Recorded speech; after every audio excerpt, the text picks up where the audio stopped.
the appearance day of Bhagavad Gita.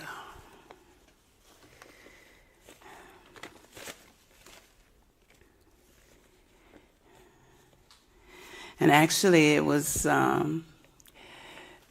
Krishna's arrangement that I get this particular verse, particularly the ones about the mind, because I had a little injury when I went to the retreat, and I was having to stay off of my feet for a long time. I couldn't walk. So my mind was really disturbed, even though I was hearing, but still the mind was like, why is this happening? Why do I have to stay home? Why can't I go to the temple? Just so many things were going through my head. And so I got this one that says about controlling the mind. And I was like, see, Krishna is so kind. He gives you just what you need. You know, he pays attention to everybody. And it's so nice.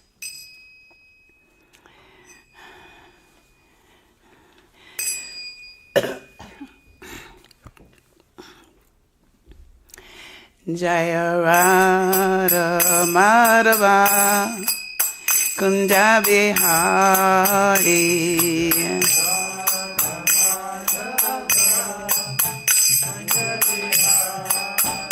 Jaya Radha Madhava Kunja Bihari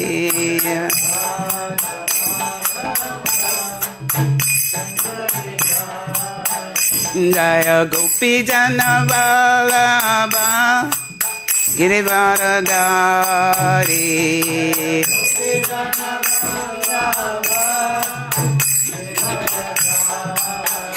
Jaya Gopi Jana Vallabha Girivaradhari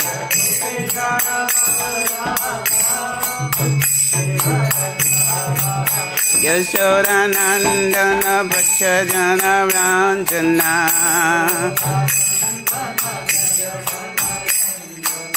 Yashodanandana Bhajana Ranjana Yamuna Tira Vanachari Yamuna Tira Vanachari Jaya Radha Madhava Kunja Bihari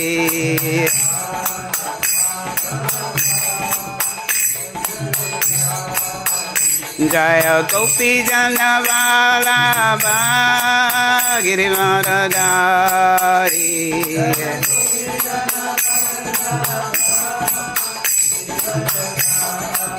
Yashodanandana Bhajana Ranjana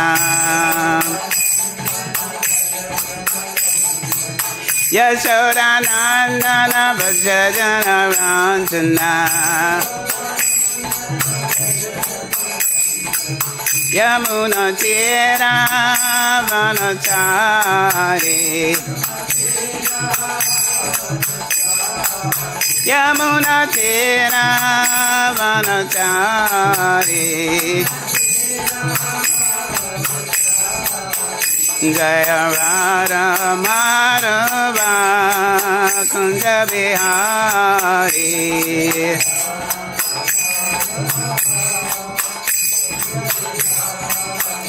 Jaya Gopi Jana Vallabha Girivaradhari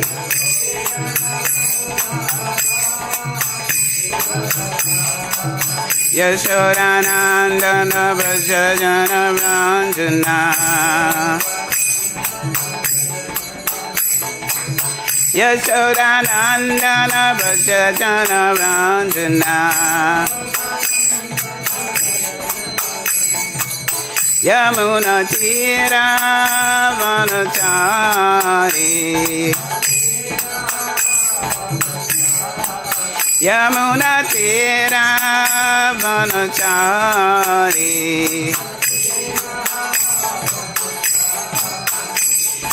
Hare Krishna,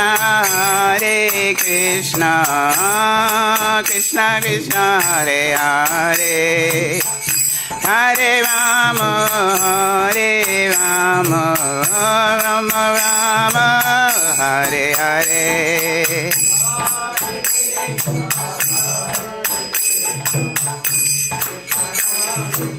Hare Hare,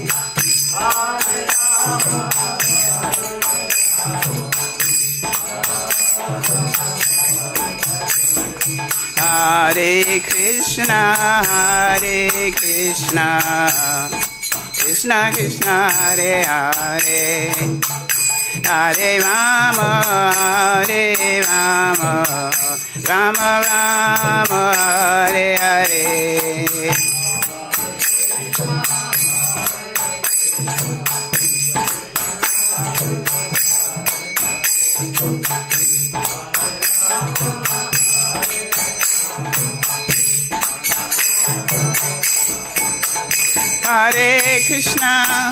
Hare Krishna, Krishna Krishna, Hare Hare, Hare Rama, Rama Rama, Hare Hare.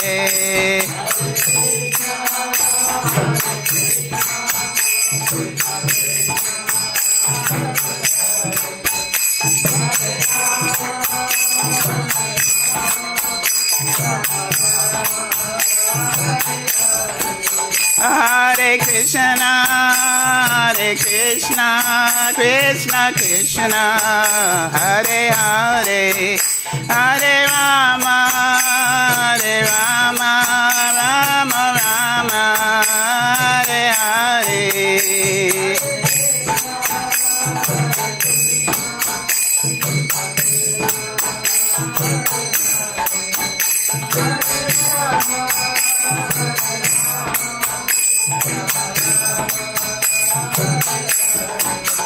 Jaya Prabhupada, Śrīla Prabhupada.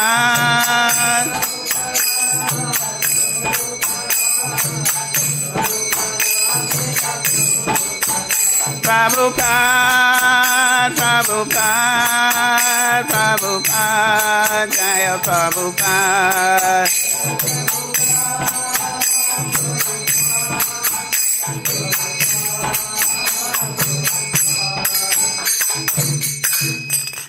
Jai Om Vishnu Pada Paramahamsa Bhavakacharya Sakta Sakta Sri Shamad, His Divine Grace, A.C. Bhaktivedanta Srila Prabhupada Ki Jai.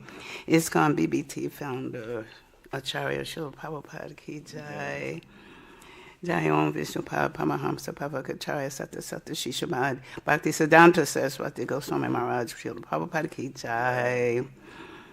Ananta Koti Vaishnava Vrinda Ki Jai, Namacharya Srila Haridas Thakur Ki Jai, Prem Sekha Ho, Śrī Kṛṣṇa, Sri Tanya Prabhu Nityananda, Shri Advaita Gadadhara, Shri Vasari Gauda Bhakta Vrinda, Shri Shri Radha Krishna, Gopa Gopinath, Shama Kun Radha Kun Giri Govardhan Ki Jai, Shri Mayapur Dham Ki Jai, Shri Vrindavan Dham Ki Jai, Ganga Maya Ki Jai, Yamuna Maya Ki Jai, Tulsi Devi Ki Jai, Bhakti Devi Ki Jai, Shri Harinam Sankirtan Ki Jai, Samaveta Bhakta Vrinda Ki Jai, Gaura Premanande. All glories to the assembled devotees. All glories to the assembled devotees. All glories to the assembled devotees. All glories to the lotus feet of Shri Shri Guru and Gauranga. Jai. So, we're reading today from chapter 6, which is entitled Dhyana Yoga. And we're doing text 35. śrī-bhagavān uvāca asaṁśayaṁ mahā-bāho mano durnigrahaṁ calam abhyāsena tu kaunteya vairāgyeṇa ca gṛhyate. śrī-bhagavān uvāca asaṁśayaṁ mahā-bāho mano durnigrahaṁ calam tu kaunteya vairāgyeṇa ca gṛhyate. śrī-bhagavān uvāca asaṁśayaṁ mahā-bāho mano durnigrahaṁ calam abhyāsena tu kaunteya vairāgyeṇa ca gṛhyate. Devotees. śrī-bhagavān uvāca asaṁśayaṁ mahā-bāho calam abhyāsena kaunteya gṛhyate. śrī-bhagavān uvāca asaṁśayaṁ mahā-bāho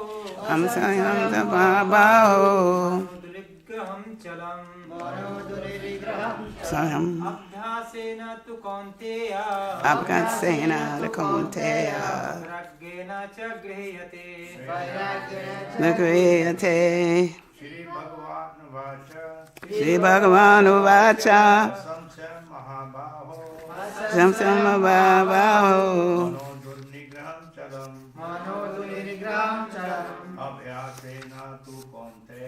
abhyāsena tu kaunteya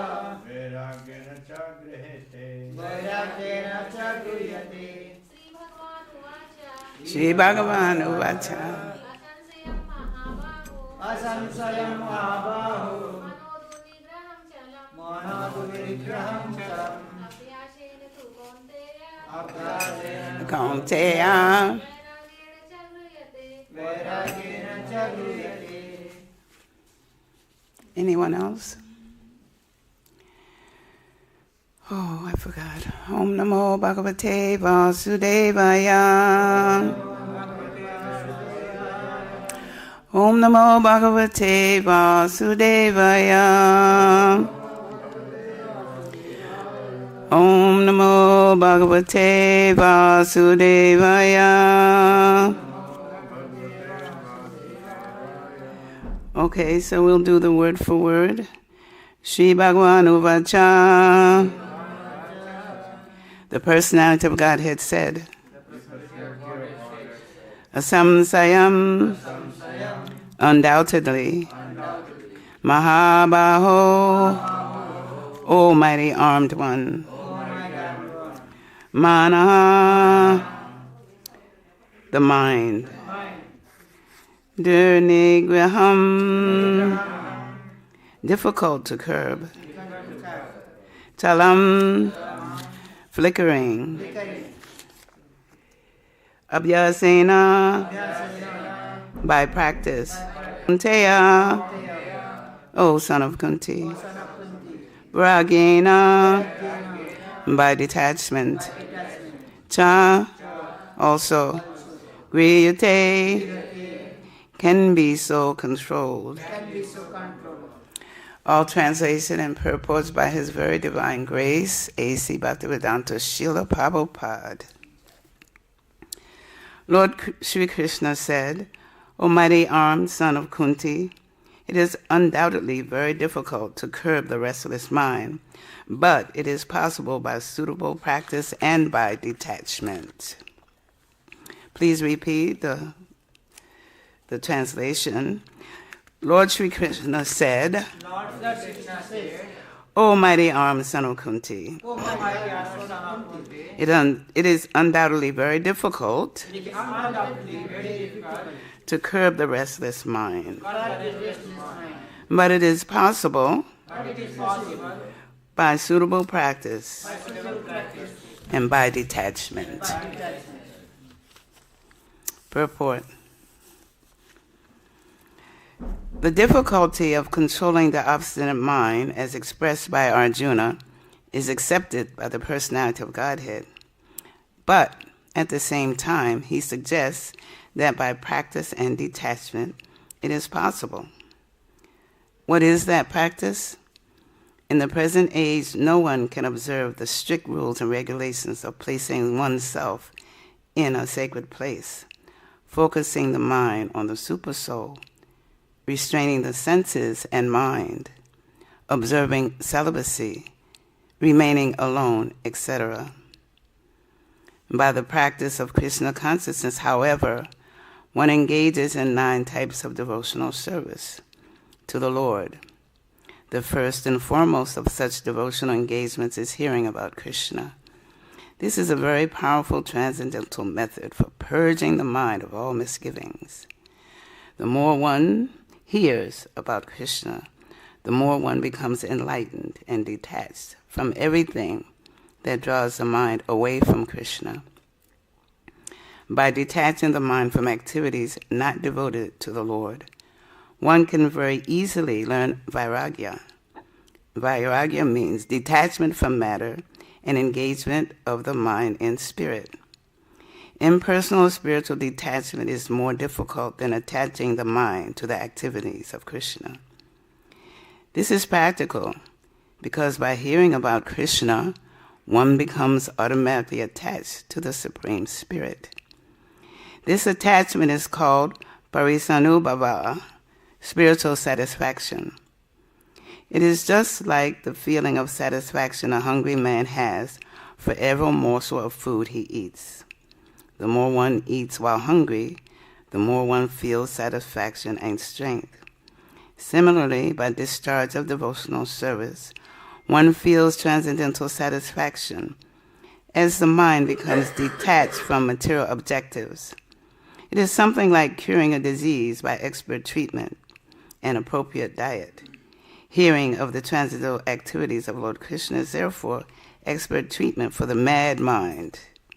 And eating the foodstuff offered to Kṛṣṇa is the appropriate diet for the suffering patient. The treatment is the process of Kṛṣṇa consciousness. Om Gena Tamarandasha Gana Gana Salakaya Takshamali Tamyena Tasmai Śrī Kṛṣṇa mahā. So, as I was mentioning earlier, today is the appearance day of the Bhagavad Gita. And the Bhagavad Gita is really the song of God. This is the expression of love between Kṛṣṇa and Arjuna. And actually Arjuna is representing, by the arrangement of Kṛṣṇa, Arjuna is having we would call it an existential crisis in his life. So, using the correct word in terms of using the word existential, I looked it up. And we can all relate to this because this is the position we were in before we were rescued by our guru. So we're having so many inner conflicts, and we're feeling that there's something missing in my life. I know for me, I kept thinking, I was working so hard. And I used to tell my Guru Maharaj when I saw him that I was always thinking, is this all to life? You just work like a dog and then you die? It's like there must be something in between there. This was my issue with trying to find out what is going on, what is happening, why are things happening the way they are in the world. So it means there's confusion about one's personal identity. And this, you can see this, even anxiety and stress. And then if you're unable to function normally, you get depressed, and you see there's so much depression. People are in so much depression and anxiety. They're in anxiety about who's going to be elected. They're in anxiety about how they're going to take care of themselves. They're in anxiety about so many things, and they are seeing psychiatrists because depression is rising amongst the population, and they have no control of what is happening to them, although they think they have control, and they're very unhappy and suffering. So there's a deep questioning about this. And what is the fundamental nature of one's purpose in life? What is the meaning of our existence? What is our purpose in life? So also there's this word in the text about purging the mind. And I like to look up these words. Prabhupada is so on point about everything. Every word he uses, he's so able to just grasp the meaning of every word, like in English, and how he has control over understanding and putting these words in the purport. And so I looked up purging, and it means to rid someone or something of unwanted quality, the condition of undesirable elements. And the second one is to cleanse of guilt or sin or ceremonial defilement. So we can see that Prabhupada is perfectly on point in everything that he's instructing us through translating this Bhagavad Gita for us, for all of us who got the benefit. And so Krishna in this Bhagavad Gita is instructing his unalloyed devotee, his surrendered devotee. He hasn't surrendered yet, though. He's having some doubts, and so he had put down his bow. And he's having these doubts about, what am I doing? I'm killing my relatives. He's giving Krishna all these reasons why it's not good, we shouldn't do this. But Krishna is giving him the instructions. But he's waiting until Arjuna actually surrenders. Up until 2:7, and that's in the Gita summarized, where Arjuna is finally surrendering. He's giving Krishna all these, reasons why this will happen and this is happening, this is happening. It's not that he's incorrect that these things would happen, but yet he's doing it for his own benefit, for his own satisfaction, not for Krishna's satisfaction. So until he surrenders, he's like telling about, what will happen to the women and, the ancestors and the, I forgot what it's called, for the illegitimate children that will be coming. So he's giving all these reasons. And it's not that won't happen. But actually, I remember I was thinking that if Krishna is in charge, everybody is going to be taken care of, regardless of the war. And we can see that. Everybody was taken care of, even though all of these disasters happened. But Krishna had everything under control, and that's all Arjuna needed to realize. Krishna has it under control, but this is for us because this is our mentality. It's not Arjuna, because Arjuna is a pure devotee. But this is for all the benefits of the living. So Krishna systematically goes through all the information that Arjuna needs to hear, and he brings him to the platform of transcendental knowledge. And so then that's after Arjuna surrenders to Krishna and accepts him as a spiritual master. So then the relationship changes. This is not like a friendly discussion. This is serious business. This is taking an instruction from someone who knows what's happening, who can give you that transcendental information. So in this chapter, after he's brought him to developing this transformation, so Arjuna can ask questions and he can get an understanding of what Krishna is telling him. So we get to this chapter of the yoga and Astanga yoga, and there's the yoga ladder. This is what we first learn when we take the Bhakti Sastra course. You have the conditioned souls, and then you have karma yoga, then you have jnana yoga, then you have Astanga yoga, and then you have the highest pinnacle, which is Bhakti yoga. And this is where Krishna is trying to bring Arjuna to this point of Bhakti yoga. And so in this yoga, it's perfection. There are different stages that these yogis go through, these perfect yogis who are following this process. But the highest point they reach is realizing the Supersoul. But they go through different stages, and they get a lot of benefits and a lot of realizations, but still, they haven't reached the pinnacle of Krishna Prema, of actually understanding Krishna and hearing about his activities. So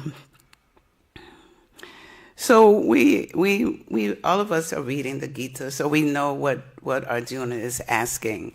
And in the previous verses, these questions, these statements that Arjuna is making.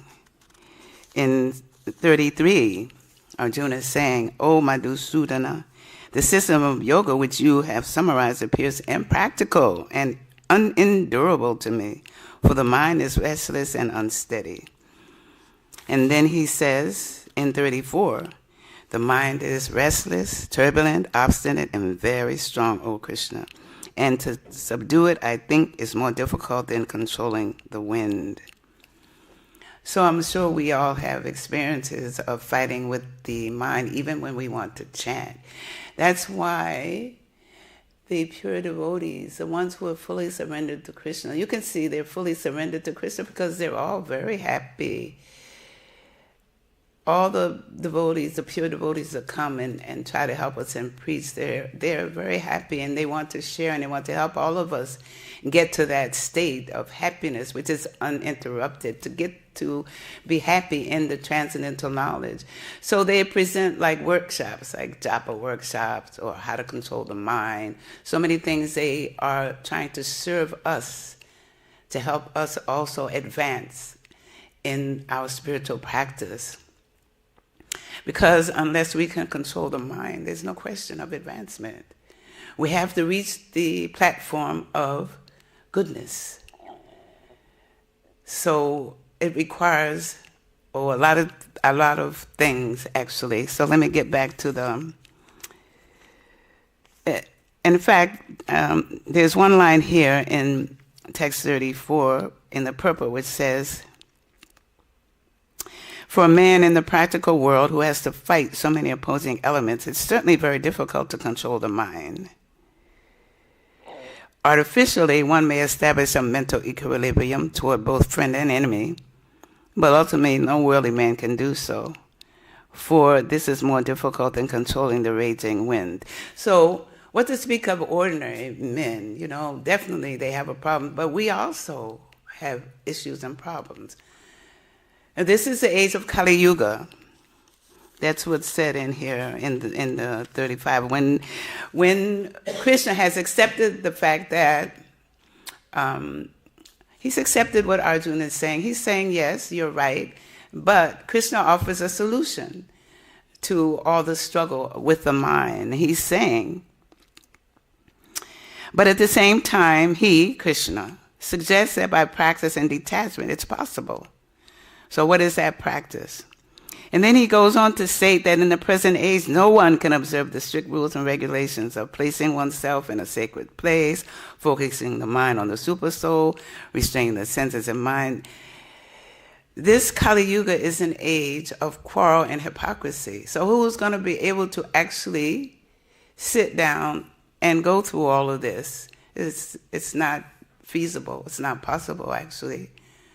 It's saying, we have difficulties and we are trying to follow the process. But to sit down actually for 2 hours straight and finish out 16 rounds, sometimes it's difficult. To just go through the whole 16 rounds. I'm going to sit here for 2 hours, and then the mind starts churning. And you think, okay, I have to do this. What happens with the mind, it thinks about the past and it also thinks about the future, but it doesn't stay in the present, which is what is needed in order to actually focus on the chanting of the holy name. But we have the 9 processes of devotional service. So can someone tell me what they are? I want an interaction. So someone can start naming some of the ways?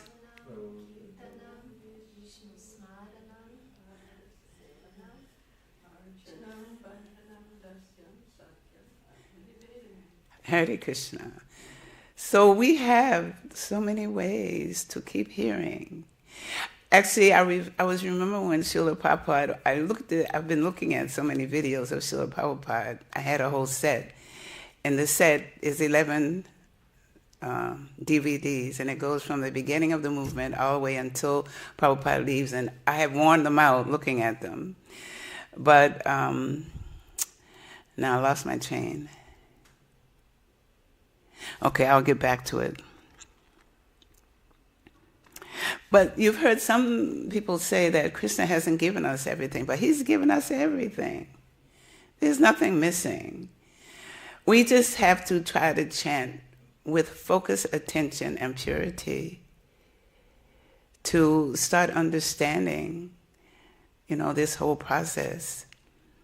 So there's nothing that he hasn't given us. It's as you were saying. So hearing is the first and the most important. That's the first one. It's hearing. We have to hear. At least when I was on a mental platform about my lack of mobility, I was hearing. Mostly I was hearing from Rashesha Prabhu and so many others, on the YouTube, and hearing about Krishna and what I needed to do to improve my japa, to work with my mind. So there's so many avenues for us to try to, improve. We just have to, I think it said, one is intense practice, and we can see if we're associating with any of our gurus, we know how intense they are. Just hang out with them for a couple of days and you're like done. I remember that Srila Prabhupada's disciples, they were saying, like, even when they were young and he was, 70 years old, just taking a walk with him was tiresome because he was walking so fast. They couldn't keep up, and they were like 16, 17, 20 years old. So I also remember one time I went with Radhanath Maharaj. It was in Washington, D.C., and he was going on a walk, and I thought I could keep up. But there was just no way. I just said, okay, I'll just come later. I went on a parikram with Bhakti Devadama Maharaj, and he was like, shh, gone, I'm gone. But they're in Krishna's energy. Krishna is very pleased with them. That's why they're always happy. Because when Krishna is pleased with us, we can feel that. Like if we cook something for Krishna and the devotees are happy and we're happy, that means that Krishna accepted. It's a transference of the feelings, Krishna's love. He's like happy with what we've offered. And we feel satisfied. It's true, we feel satisfied. Like even when you're dressing, and I'm dressing the deities, you forget, even your body, everything, you forget, all you're focused on is dressing the Lord. You're, in such close proximity. Of course, you have to chant before you go. You can't just go without chanting. You have to get your mind situated that you're going to be in the presence of Krishna. So you have to chant in order to be in that association. So we know that that's Krishna standing there and you're offering your service, so your mind has to be in the right place. So definitely, for the austerity, you have to get up and you have to chant early enough. Chant at least half or more of your rounds before you go to associate with the Lord.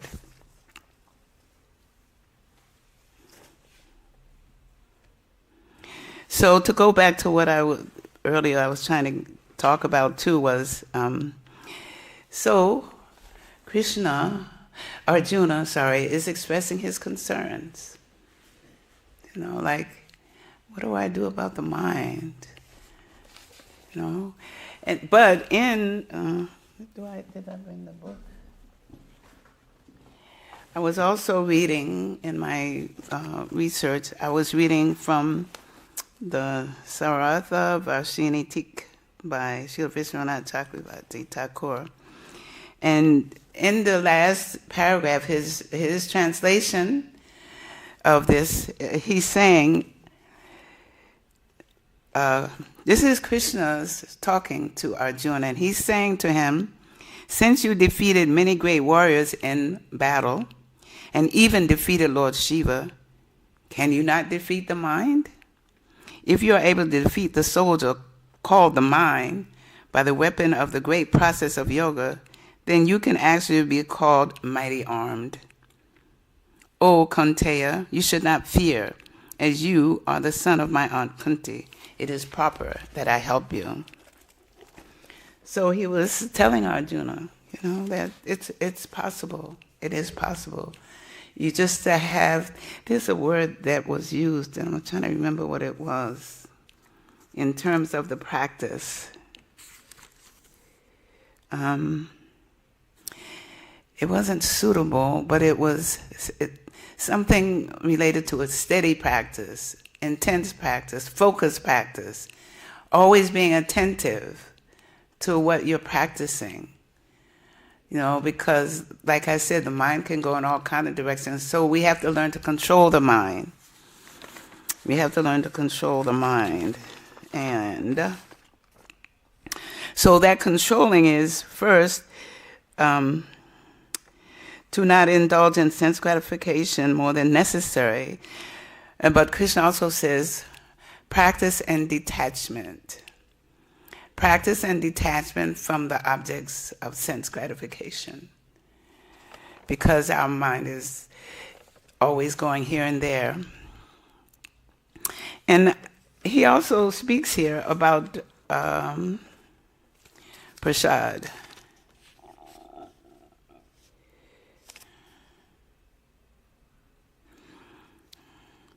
He says in the last couple of lines, he said it is something like curing a disease by expert treatment and appropriate diet. Hearing of the transcendental activities of Lord Kṛṣṇa is therefore expert treatment for the mad mind. And eating the foodstuff offered to Kṛṣṇa is the appropriate diet for the suffering patient. So in terms of prasadam, so we have the hearing, we have the chanting, and the prasad. And this is, if we strictly follow, it's spiritualizing our bodies. It's bringing the spirit out so we can, really attain transcendental knowledge and absorb that transcendental knowledge. So first we have to get to the platform of goodness, then we do this to get to the transcendental platform. So I wanted to talk a little bit about prasadam. So that prasadam that has been offered to Kṛṣṇa is in the mode of goodness. And so sometimes we'll say, I'm going to eat. But eat is not the proper word when we're talking about taking prasadam. We're honoring the prasadam because that's Kṛṣṇa. Kṛṣṇa is also prasad. We offer obeisances to prasad because it's Kṛṣṇa. By taking prasadam, we're in contact with Kṛṣṇa. Just like by hearing, we're in contact with Kṛṣṇa. By chanting, we're in contact with Kṛṣṇa. So Kṛṣṇa is not in his name. I heard that, I don't know if it was this morning's class or another class, right? He is Kṛṣṇa. They're non-different. So all of this process, this process is giving us everything we need. We just have to focus on it and have determination and the desire to reach the goal. And Krishna's given us so much help. We can also pray to Krishna when we're in a weak position. We can pray to Krishna, please help me. I'm in a weak state of mind at the present and I need your help. Because we will face challenges. We will face Maya, who tries to distract us. Actually, my Guru Maharaj used to say we're on the battlefield. This is a battlefield. This is not like sitting in your living room, just relax. This is the battlefield. You're trying to get out of her fort, and she's trying to keep you in. So we have to really fight and always be conscious that this is the struggle. This is not a relaxed process. This is making a strong effort to, and if we need help, we can ask any of the senior devotees. There's senior devotees here, because devotees want to help us. We find devotees who really want to help us.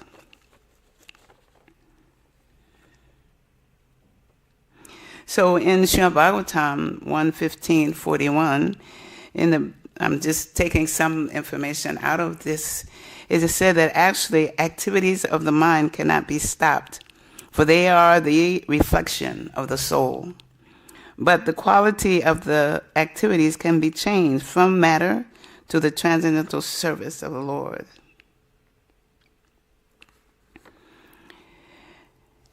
So we just want to always keep Krishna in our mind. I remember when I first received the Bhagavad Gita and I started with the first chapter, I couldn't understand anything. I was like, because I wasn't familiar with the Vedic culture and I didn't know anything about the Mahabharata. I hadn't heard about it at all. So I was trying to read it and I just kept putting it down because it just didn't click. I couldn't get past the first chapter. And I was wondering, why is it starting with the battlefield war? Why is it like that?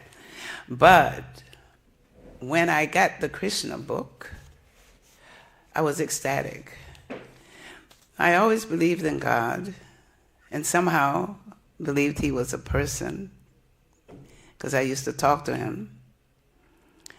But just trying to find out who knows about Krishna, who knows about God. But when I read the Krishna book, I was ecstatic. I was so ecstatic I had to stop and take a walk because it was like amazing.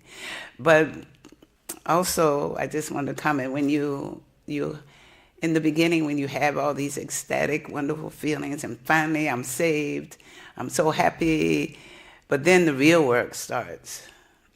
After some time, Krishna gives you these tastes and feelings. But then, once you're in it, then you have to go through the test. You have to be purified, So, I'm trying to remember. So I was saying, yes, that even though, like in the beginning you're like super ecstatic because you're coming out of the material energy and your questions are being answered, but then, yes, after some years, then you realize that no, this is serious business. I want to love Krishna. And so you go to the retreats, you go to the japa, you want help. You want to find out, how can I deal with my mind? How can I deal with my laziness? How can I deal with my lack of determination? How can I navigate to try to reach the goal? So we have the Guru, and we have to ask help from the Guru and ask help from the devotees.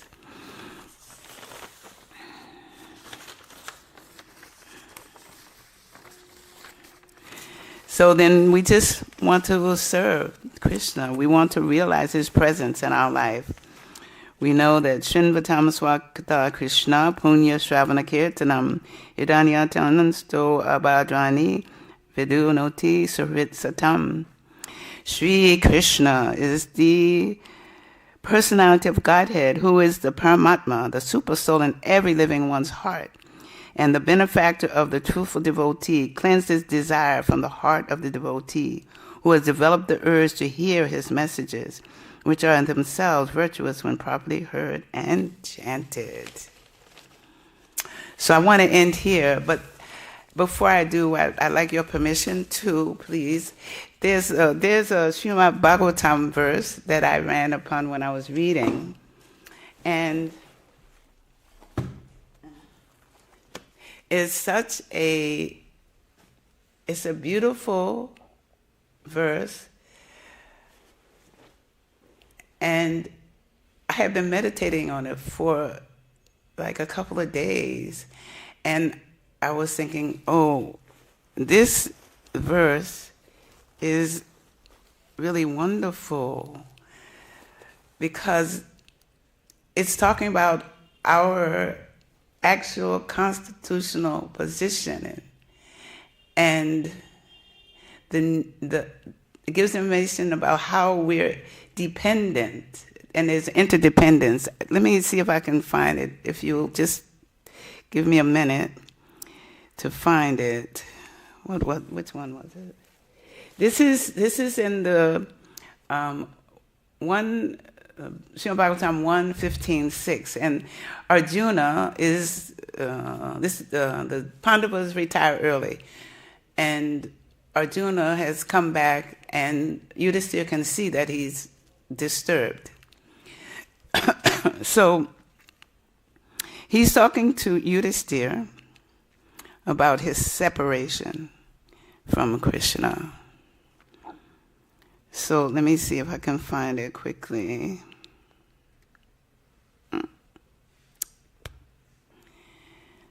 Oh, good, it's not working. The database won't come on.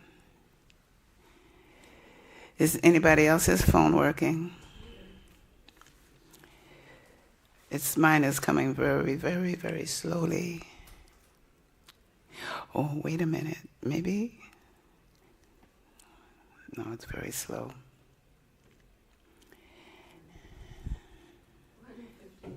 Yes, 1:15-6. Can you read it?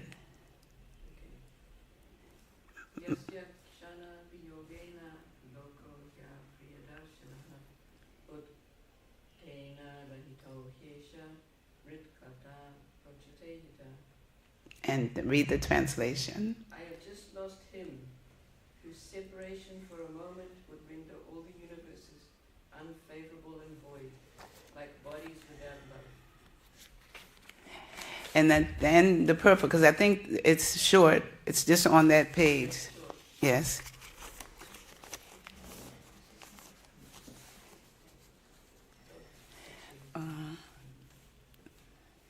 Thank you. I just found this so wonderful. It stayed on my mind because it was so deep. And I think this one you can talk about for a month at least. Factually, for a living being, there's no one dearer than the Lord. The Lord expands himself by innumerable parts and parcels as swamsa and vibhinamsa. Paramatma is the swamsa part of the Lord, whereas the vibhinamsa parts are the living beings. As the living being is the important factor in the material body, for without the living being, the material body has no value. Similarly, without Paramatma, the living being has no status quo. Similarly, Brahman or Paramatma has no locus standi without the Supreme Lord Kṛṣṇa. This is thoroughly explained in the Bhagavad Gita. They are all interlinked with one another, or interdependent factors. Thus, in the ultimate issue, the Lord is the summum bonum, and therefore the vital principle of everything. I just thought it was so beautiful and very deep. We're intertwined with Kṛṣṇa. We're here, our purpose as spiritual beings is to serve Kṛṣṇa. That's why we're created. It's only that, to please Kṛṣṇa. If we please Kṛṣṇa, we will be happy. So this is what we're aiming for, to have a deep understanding of our connection eternally, always, as servants of the Supreme Lord. So I'll end here, and I welcome comments, criticisms, additions, whatever anyone would like to add to the class. I would appreciate so much.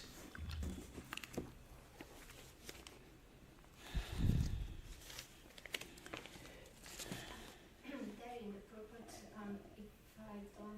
if I remember correctly, it's about parishana bhava, like the spiritual satisfaction that one experiences when one is engaging in the Service. No. or hearing. Yes. Could you maybe elaborate on this a little? Okay, let me go back to it. Sorry.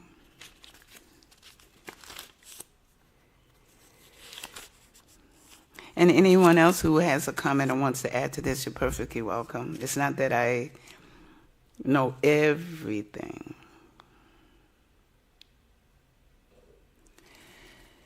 So, spiritual satisfaction, it has to be right above material satisfaction. We know what material satisfaction is. We may not know what is spiritual satisfaction. We know with matter, with material satisfaction, if we buy some clothing or fulfill our sense gratification, buy a new car, or like have a nice romance, or all these material things. We are familiar with those. We've done that lifetime after lifetime. But spiritual satisfaction is satisfaction of the soul. It's the satisfaction of the soul. You're feeling happy. I said before, we can see that in the pure devotees. Why are they happy? They're satisfied. Because Krishna is satisfied with them. So spiritual satisfaction means we should be happy. That means we're satisfied with our, spiritual service. Krishna is happy with what we're offering. That's my, little understanding. If anyone wants to add more, you're welcome.